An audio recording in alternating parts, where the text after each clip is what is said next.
맞습니다. 지금부터 질의응답 시간 갖겠습니다. 첫 번째로 민생, 경제 분야입니다. 제가 먼저 두 분 지목 드리겠습니다. 질문하실 분은 손을 들어주시면 감사하겠습니다. 네. 첫 번째 질문이다 보니까 거의 모든 분들이 손을 들어주셔서 제가 좀 마음이 무거운데요. 네, 그냥 제 눈에 띄는 분에게 아무나 하세요. 네, 제 눈에 띄는 분에게 질문 드리겠습니다. 네, 송정호 기자님. 제가 첫 번째 질문자가 될 거라고 생각을 못하고 손을 들었는데 첫 번째 질문자가 되고 보니까 급격하게 긴장이 됩니다. 서울경제 송정호 기자입니다. 사실 환율 문제를 질문을 드리고 싶은데 오늘 아침 방금 1,480원이 넘었습니다. 이 1,500원까지 올라갈 거라는 지적들이 나오고 있는데 환율 문제를 해결하기 위해서 대통령께서 가지고 계신 특단의 대책 이런 것들이 있을지 궁금합니다. 네. 특별한 대책이 있으면 이미 했겠죠. 정부가 할 수 있는 또 유용한 많은 정책들을 시행하고 있습니다. 물론 시장은 언제나 여러분이 아시는 것처럼 수요와 공급에 따라서 결정되죠. 역대 최대의 수출 실적 7천억 불을 달성했고 무역 수지 흑자도 계속되고 있고 또 성장도 회복되고 있는데 환율이 작년 윤석열 정권 당시 그때에 지금 다다르고 있습니다. 일부에서는 뉴노멀이라고 하죠. 그리고 지금 원화 환율은 N 환율에 연동되는 측면이 있습니다. N 달러 환율에. 근데 일본에 비하면 우리는 평가절하가 좀 덜 된 편이에요. 거기가 지금 기준으로 하면 일본 기준에 우리가 그대로 맞추면 아마 한 1,600원 정도 돼야 되는데 N의 달러 연동에 비하면 좀 그래도 잘 견디고 있는 편이다 이렇게 봐주시면 될 것 같습니다. 관련 책임 당국에 의하면 한두 달 정도 지나면 1,400원 전후로 떨어질 거다라고 이렇게 예측들을 하고 있습니다. 이게 이제 여러 가지 불리한 측면도 있고 또 수출 기업들에게는 유리한 측면도 있는데 어쨌든 대한민국만의 독특한 현상은 아니어서 우리 대한민국만의 정책으로 쉽게 이걸 원상으로 되돌리기는 어려운 상황으로 판단이 됩니다. 지속적으로 가능한 수단들을 발굴해내고 또 환율이 안정될 수 있도록 노력해 나가겠습니다. 네, 다음. 네, 저기 뒤에 심원기 기자님. 네, 대통령님 뉴스원 심원기 기자입니다. 누구시라고요? 뉴스원 심원기 기자입니다. 네. 네, 저는 국민 관심이 높은 주거 문제와 관련해서 여쭙고 싶은데요. 정부가 지난해 2차례 대책을 내놨지만 서울을 중심으로 집값은 좀처럼 안정되지 않고 있는 듯합니다. 추가 공급 대책이 시급하다는 의견이 많고 정책실장께서는 최근 양도세 보유세를 언급하셔서 그 개편 가능성에도 국민들 관심이 높은데요. 대통령께서는 그동안 시장의 자율성을 강조하며 인위적 개입은 지양해야 한다는 지론을 밝혀오셨지만 서민 집값 안정을 위해선 정부의 직접적 개입이 불가피한 것 아니냐 필요하다는 의견도 상당히 고심이 크실 것 같습니다. 정부가 이른 시점 혹은 상반기 중에는 부동산 정책의 큰 그림을 제시할 준비를 하고 계신지 양도세나 보유세 등 세제 전반 개편도 함께 추진할 계획이신지 등에 관해 말씀 주시면 감사하겠습니다. 네, 대한민국의 집값 수준은 일본의 잃어버린 30년이 문제됐을 그 시점의 상황을 향해서 계속 치닫고 있습니다. 아마 아시겠지만 평균적인 노동자들이 받는 월급을 한 푼도 안 쓰고 전부 적금할 경우에 그 지역에 집을 사는데 몇 년 걸리냐 이런 지수가 있는 거 아마 잘 아실 겁니다. 대한민국이 아마 정확한 숫자는 아닌데 15년 동안 하나도 안 먹고 하나도 안 쓰고 다 모아야 겨우 평균적인 근로자가 평균적인 집을 살 수 있다. 막 그래 돼 있을 거예요. 엄청나게 집값이 높은 거예요. 여러 가지 요인들이 있겠죠. 대한민국은 투자 자산이 전부 부동산, 거의 대부분이 부동산 아닙니까? 이런 나라도 좀 드물죠. 수도권 집중도가 엄청나게 좀 높죠. 지금도 수도권으로 몰리고 있습니다. 그러니까 당연히 수요 공급의 균형이 무너지고 집값이 상승하게 되는 요인이 되는 것 같아요. 아주 근본적인 대책은 수도권 집중을 완화하는 것하고 이제 자산 배분에서 이제 부동산 보유 비중을 줄이는 것이라고 생각됩니다. 그래서 근본적인 이제 정책 방향을 우리는 이제 금융의 생산적 금융으로의 전환. 돈만 있으면 무조건 집을 또는 땅을 건물을 사려고 하는 이걸 좀 이제는 좀 유용한 금융 자산으로 특히 그 중에서도 생산적 영역에 주식 시장으로 이렇게 전환을 하기 위해서 우리가 정책적 노력을 하고 있습니다. 뭐 조금은 효과가 있는 것 같아요.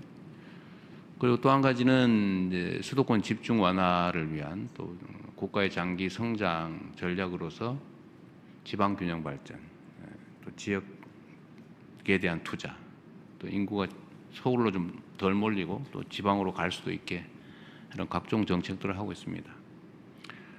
미세하긴 한데 하나의 이제 이게 뭐 큰 효과가 있다는 뜻은 아니고 저기 이제 인구 소멸 위험을 겪는 저쪽 남부 지방, 강원도 저쪽에 아주 구석에 충청도 어디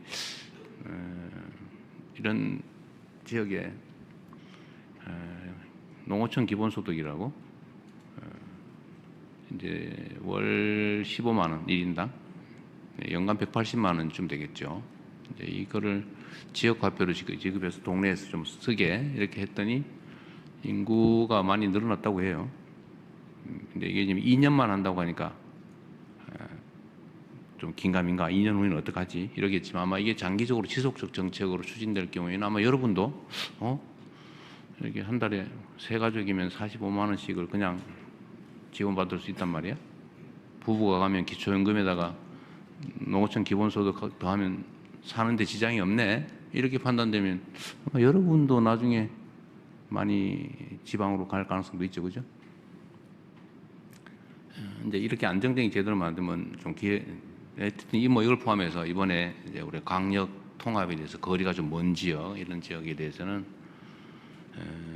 뭐 사실은 잘 상상하기 어려운 규모의 재정 지원, 또 권한 배분, 기업 유치, 공기업 우선 이전 뭐 이런 등등의 아주 압도적 조치들을 하려고 합니다. 이러면 조금씩 효과가 있겠죠. 그러나 이건 아주 근본적인 대책이고 좀 단기적 대책으로 보면 보통 우리가 생각하는 대로 뭐 공급을 늘리는 방법, 또 수요를 억제시키는 방법, 뭐 이 두 가지 아닙니까? 공급을 늘리는 방법으로는 수도권에 집을 지을 땅을 대대로 확보하거나 재건축, 재개발을 활성화하거나 아니면 뭐 여유부지들의 주택을 추가로 짓거나 하는 거죠. 아마 곧 국토부에서 공급 확대 방안을 현실적인 공급 확대 방안을 발표할 겁니다. 아마 여러분들은 과거에는 뭐 주택을 뭐 100만 호를 뭐 이런 말씀을 많이 들었을 텐데 최근에 그 얘기를 잘 못 들으실 거예요. 연간 수십만 호가 사라지기도 하고 또 새로 지어지기도 하고 그러죠. 많을 때는. 근데 우리는 이제 그런 추상적 수치보다는 아주 구체적이고 현실적인 수치를 제시하려고 하죠. 그것도 뭐 계획 수준이 아니라 인허가 착공 기준으로. 그래서 곧 공급을 늘리는 방안은 발표할 테니까 조금 기다려봐 주시고요. 두 번째로 이제 공급에는 신축 공급이 있고 이제 뭐 주택을 많이 가지고 있는 사람들이 내놓게 하는 공급책도 있죠. 뭐 그런 방법도 저희가 찾고 있습니다. 이제 수요를 억제시키는 거 말고 이제 저희가 공급을 늘리는 거 말고 수요를 억제시키는 것도 중요한 정책이죠. 예를 들면 내가 이제 먹고 살만해져서 좀 더 넓은 집으로 가야 되겠네. 또는 내가 부모하고 같이 살다가 또는 동거를 누군가 뭐 하고 있다가 이제 독립해서 나 집을 하나 가져야 되겠네. 이런 정상적 수요는 우리가 적극적으로 보호해야 되겠는데 집을 사 모아 가지고 한 채 한 채 사 모아 가지고 집 부자 돼 봐야지. 이런 사람들이 있단 말이에요. 수백 채씩 가진 사람도 있고 그렇잖아요. 뭐 수십 채, 뭐 서너 채는 기본이고 이런 경우도 있어요. 이런 건 투기적 수요라고 하죠. 야, 앞으로 집값이 오를지 모르니까 집을 좀 미리 무리하더라도 사놔야 되겠네. 이런 투기적 수요도 있죠. 네, 이런 수요들은 그렇게 자본주의 시장 경제 질서라고는 하지만 그리 바람직하지는 않죠. 집은 필수 공공재에 가까운데 그렇게 투기적 수단으로 만드는 게 바람직하지 않다. 그렇게 하면 이제 규제를 해야 되겠죠. 그러지 못하게. 뭐 토지거래 허가제라든지 뭐 여러 가지 방법들이 지금 시행되고 있습니다. 또 앞으로 필요하면 얼마든지 또 추가할 수 있죠. 그 중에 가는 이제 세금 문제가 하나 있는데 지금 아마 제일 궁금한 건 이 세금 문제일 거예요. 세금은 할 거냐 안 할 거냐 이렇게 묻는다면 그건 할 수도 있고 안 할 수도 있죠. 가급적이면 세금이란 국가 재정을 확보하기 위한 수단인데 이런 규제 수단으로 전용하는 건 바람직하진 않아요. 가급적 자제하는 게 좋다. 그러나 반드시 필요한데 유효한 수단인데 필요한 상태가 됐는데 바람직하지 않다고 안 쓸 이유는 없죠. 가능하면 그런 상황이 안 오기를 바라죠. 그러나 저는 그런 생각은 합니다. 저는 이게 적절히 조정될 거라고 봐요. 근데 만약에 우리가 예정하고 있는 선을 벗어나서 사회적인 문제가 될 정도 상황이다라고 하면 당연히 이 세제 수단도 동원해야죠. 그리고 뭐 여러 가지가 있죠. 가지고 있는 집을 가지고 내놓게 하는 방법. 자기가 살지도 않으면서 투기용으로 또는 투자용으로 가지고 오랫동안 가지고 있다고 왜 세금 깎아줍니까? 여러분 동의되세요? 주식 같으면은 그게 생산재 금융에 도움이 되니까 장기 보유에 대해서 혜택 주는 거는 그건 뭐 고려할 만한데 그리 바람직하지도 않은 투기용 부동산을 오래 가지고 있다고 세금을 깎아준다? 그거 좀 이상한 것 같아요. 예를 들면 뭐 그렇게 하겠다는 건 아닙니다. 그러나 뭐 내가 오래 살았다. 이건 보호해 줘야 되겠죠. 내가 한 집이 하나인데 어떤 분들은 뭐 주거용 집을 5채 가지고 있다 이런 사람도 있는데 그러면 안 되고 주거는 하나만 하는 거죠. 하나만. 그런 거 보호해 줘야죠. 그리고 정부 정책에 따라서 수도권에 집을 가지고 있지만 주말용으로 저기 시골에 집을 한 채 더 가지고 있겠다. 뭐 그것도 실제로 사는 거니까 그런 거 보호해 줘야 되겠죠. 세제는 참 예민해서 말씀드리기가 참 어려운데 그렇다고 말씀 안 드릴 수도 없고 제가 선거 때 아마 이런 말씀을 드려서 거기에 기대하는 분도 계신 것 같아요. 세금으로 집값 잡는 거는 뭐 웬만하면 안 하겠다. 제가 그 최대한 뒤로 미루려고 하죠. 정책 수단은 그 본래 목표가 있어요. 세금은 아까 말씀드렸지만 국가 재정을 확보하기 위해서 국민들이 부담을 지우는 것인데 그걸 다른 정책 목표에 전용을 하면 부작용이 발생합니다. 가급적 안 하는 게 바람직하다. 마지막 수단으로 하는 게 제일 좋지 않겠냐. 그리고 시중에 이런 얘기도 많이 있던데요. 그 보유세 자꾸 얘기하니까 그 보유세 하면 부담되고 정치적으로도 옳지 않고 우리 국민들한테 부당한 부담을 줄 수 있으니까 50억 넘는 데만 하자. 50억 보유세 뭐 이런 얘기도 여러분 들어보셨을 거예요. 제가 한다는 얘기는 아닙니다. 그런 소문이 있더라 라는 뜻입니다. 지금으로서는 뭐 세제를 통해서 부동산 정책을 하는 것은 깊이 고려하고 있지는 않습니다. 네. 네, 다음으로는 유튜브 미디어 채널의 질의 영상이 준비되어 있습니다. 이재명 대통령이 신년사에서 밝힌 모두의 성장과 창업 중시 주제에 부합하는 전문 유튜브 매체를 선정했습니다. MZ세대에게 꼭 필요한 정책 정보를 알기 쉽게 제공하는 2030 청년 금융 경제 미디어 채널 어피티의 질의입니다. 안녕하세요. 2030을 위한 경제미디어 어피티의 대표 박진영입니다. 저희는 지난 8년 동안 청년들의 경제 생활을 현장에서 목격해왔습니다. 최근 다시 높아지고 있는 실업률 그리고 늘어나고 있는 쉬었음 청년 인구를 보면 현장의 분위기는 무척 어둡습니다.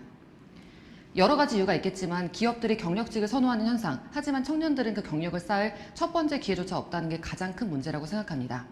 대통령님께서 말씀하신 창업 중심 사회로의 전환이 이 문제를 해결할 실마리가 된다고 생각하는데요. 청년 입장에서는 경력이 없는 상태에서 창업으로 뛰어드는 게 더더욱 어려운 일입니다. 청년들이 경력 공백, 경험 공백 앞에서 좌절하지 않고 창업으로 넘어갈 수 있도록 하는 방안이 무엇이 있을지 대통령님의 생각이 궁금합니다. 네. 상당히 어려운 질문이어서 답드리기가 좀 그런데 저는 이제 우리 사회 뭐 전 세계가 그런 것 같습니다. 이제는 취업을 통해서 미래를 설계한다고 하는 게 주류가 못 될 것 같아요. 그러니까 과거에는 모든 사람은 원하면 일을 할 수 있었죠. 다만 그게 뭐 기준에 부합하냐 안 하냐의 문제였겠죠. 그러니까 이런 말도 상당히 타당성 있게 들렸습니다. 일하지 않는 자는 먹지도 마라. 즉 노동, 취업하지 않으면 굶어도 된다. 왜냐하면 일할 때가 다 많이 있으니까. 그러나 우리 아마 미래 사회는 일하고자 해도 일할 자리가 없어질 수가 많습니다. 특히 최근에 뭐 로봇 산업이 각광을 받지 않아요? 무섭지 않습니까? 멋있고 대단해 보이긴 한데 그 다음 순간에 떠오르는 거는 저게 내 일을 다 대체하면 어떡하지? 우리 언론인 여러분께서도 요즘 기사 인공지능을 많이 쓰죠, 사실. 살짝만 고치면 되잖아요. 아닌가 보군요. 아마 그럴 수 있죠. 이제 뭐 수술도 지금 로봇 수술이 많은데 아마 인공지능화될 가능성이 가장 높은 분야 중에 하나라고 해요. 뭐 상상할 수 없었던 일이죠, 과거에는. 뭐 교사, 물론 정서적 교감 측면에서는 대체되기 쉽지 않겠지만 그러나 기능적인 부분은 상당히 아마 많이 대체될 수 있겠죠. 모든 분야가 그런 것 같아요. 그러다 보니까 좋은 직장을 구해서 취업한다. 이게 그렇게 주류적 입장이 못 될 수도 있겠다. 그래서 지금부터는 새로운 아이디어, 새로운 기술, 새로운 아이템, 새로운 영역, 새로운 시장. 하여튼 이걸 개척해 나가는 게 중요한 과제가 되겠다는 생각이 듭니다. 그래서 다시 우리가 이제 취업 중심 사회보다는 창업 중심 사회로 빨리 전환하고 마인드도 거기에 맞춰서 좀 바꿔야 되겠다. 그리고 거기에는 아무래도 이제 청년들이 좀 장점이 있을 수 있고